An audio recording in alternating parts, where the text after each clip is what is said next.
Jazbec omenili, da so do zdaj sprejeli oziroma glasovali o 15 amandmajih. Zdaj, a sta vidva za te dva opozicijska, ki sta bila sprejeta, glasovala za? Sva. Sva, zdaj v ostalih, kako pa boste glasovala glede opozicijskih amandmajev? Koliko jih mislite podpreti? Še nekaj je takih, ki jih bomo podpreli. Koliko približno? 5-6 amandmajev za proračun.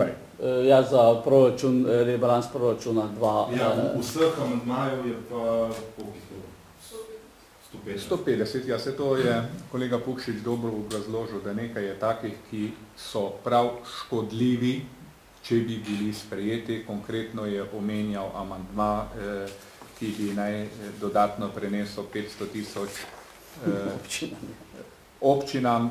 Ta je konkretno škodljiv oziroma povečuje razlike. Samo pri teh občinah, kaj, da bi se to enakomerno porazdelilo med vse občine ali po kakšnem ključu bi se razdelili?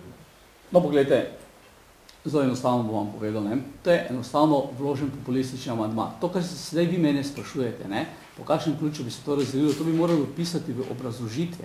Veste, sredstva za občine se pa lahko delijo v skladu z zakonom. In to bi pomenilo, da bi v bistvu moral, če bi to hoteli, ne, iti ali v spremembo zakona, ne, vkolikor bi pa hoteli, tako kot ste vi predlagali, po ključu na glavo, na kvadraturne, ne vem na kaj, ne, bi moralo pisati v obrazložitvi. To pomeni, tudi če bi bil amandma sprejet, je nemogoče ga realizirati, ne da se ga realizirati. Ali pa recimo en takšni neumni amandma, ne, zopet populistični, 15 milijonov za infrastrukturo na avtocestnem programu. Ne.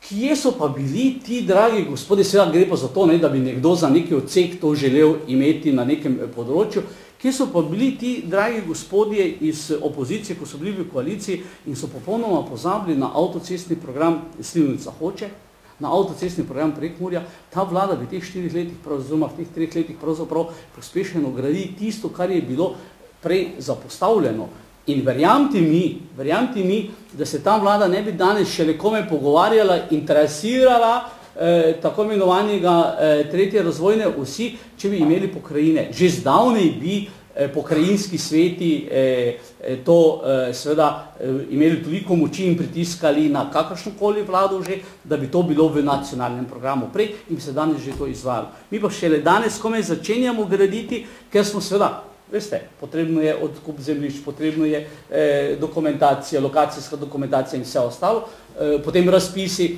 potem seveda ti nasprotujejo. Vse poznamo to zgodbo, ne, kaj delajo ti naši specialni delodajalci oziroma podjetja, gradbena podjetja, ne, da se pritoži na razpis zato, ker sama ne more izvajati in potem zavleče toliko časa, da ti drugi posel naredi in tako dalje. Tem je problem.